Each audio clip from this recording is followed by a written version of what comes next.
பிரகல்லாதனுக்கோஷம் சாந்த சுரூபம் உட்காந்து இங்கே தான் சேவை கொடுத்ததா ஐதீகம். அதுதான் இந்த ஸ்தலத்துடைய ஒரு பெரிய மத்தியமே. வேற எங்கேயுமே கிடையாது. சாந்த நரசிம்மன் இந்த ஒரு க்ஷேத்திரத்தில் மட்டும்தான்.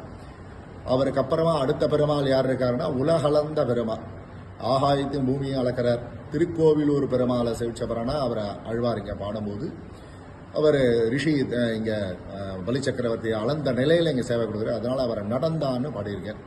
4 நிலை பெருமாளையும் 4 விதமாக இங்கே மங்களாசாசனம் பண்ணிருக்கார் திருமங்கை ஆழ்வார். திருமங்கை ஆழ்வார் வர காலத்தில் தான் பெருமாள் ஜலரூபமாக ஒரு சோதனை. இந்த நீர்வண்ணன்னு பேர் வர காரணம் இதுதான் நான் சொல்கிற கதை. என்னன்னா மழையும் வெள்ளம் நீர் ஆகுஷப்பட்டது. திருமங்கை ஆழ்வார் எதிரேந்து வரும்போது இந்த மலையை பார்க்குறார். மலையில் பெருமாள் இருக்கார். அந்த பெருமாளை சேவிக்கணும் அப்படின்ட்டு காக்கிறார். காத்திருந்தார் 6 மாச காலம் காத்திருந்தார். வேற எங்கேயுமே கிடையாது. இந்த ஒரு திவ்ய தேசத்திலிருந்து ஆழ்வார காக்க வச்ச பெருமாள்னு கீழே நீர்வண்ண பெருமாளுக்கு திருநாமம்.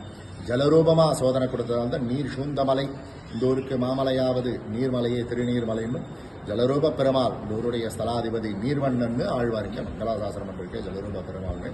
அதுதான் முதல் பெருமாளா இவர் சேவை கொடுக்குற நீர்வண்ணன் நின்றான்னு ஆழ்வாரிக்க மங்களாசாசனம். மலை மேல சயன கோலத்தில் ரங்கநாதன் இருக்கிறதுனால அவர் கிடந்தான்னு பாடியிருக்கார். பிராகாரத்தில் நரசிம்மர் உட்காண்டிருப்பார். அவர் அமர்ந்த கோலத்தில் இருந்தான்னு மங்களாசாசனம். பக்கத்திலேயே உலகளந்த பெருமாள் அளந்த நிலை அவரை நடந்தான்னு மங்களாசாசனம் பண்ணிருக்கார். அந்நாய குலற்குடியோடு அணிமாமலர் மங்கையுடன் அன்பளவி அவனுக்கு எண்டானும் இரக்கமில்லாதவனுக்கு உறையும் இடமாவது இரும்புல் சொல் நன்னாய புனல் நரையூர் திருவாலி குடந்தை கடந்தைகள் கோவல் நகர் நின்றான் இருந்தான் கிடந்தார் நடந்தார் கிடம் மாமலையாவது நீர்மலையேன்னு ஆழ்வார் மங்களாசாசனர். இந்த 4 திவிதேச பெருமாளையும் இப்போ மங்களாசாசனம் பண்ண 4 திவிதேசங்கள் இருக்கு.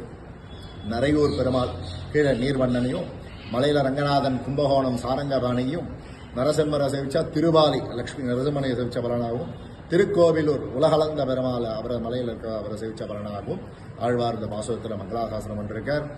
தாயார் தான் முதல்ல சேவை கொடுத்தார் திருமங்கை ஆழ்வாருக்கு. ஜலெல்லாம் வடிஞ்ச உடனே தாயார் தான் முதல்ல இங்கே சேவை கொடுக்குறார். அதனால்தான் தாயார் பாசுரத்தில் முதல்ல மங்களாசாசனம் பண்றார் ஆழ்வார்.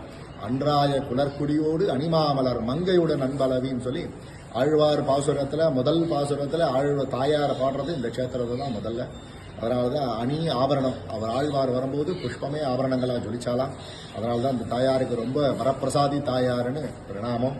ரொம்ப ஆச்சரியமாக ஒரு சேவை கொடுக்கும்போது ஆழ்வாரே மகிழ்ந்து போய் இந்த மங்களாசாசனம் பண்ணிருக்கார். அதனால தான் முதல் பாசுரத்தில் தாயாரை மங்களாசாசனம் பண்ணி விசேஷமான ஒரு இதுவாக இந்த க்ஷேத்திரத்துக்கு ஆழ்வார் மங்களாசாசனம் பண்ணிருக்கார். அதே மாதிரி பூதத்தாழ்வார் பயின்றது அரங்கம் திருக்கோட்டி வந்தால் பயின்றதும் வேங்கடமே பண்ணால் பயின்றது அநிதிகளும் சோ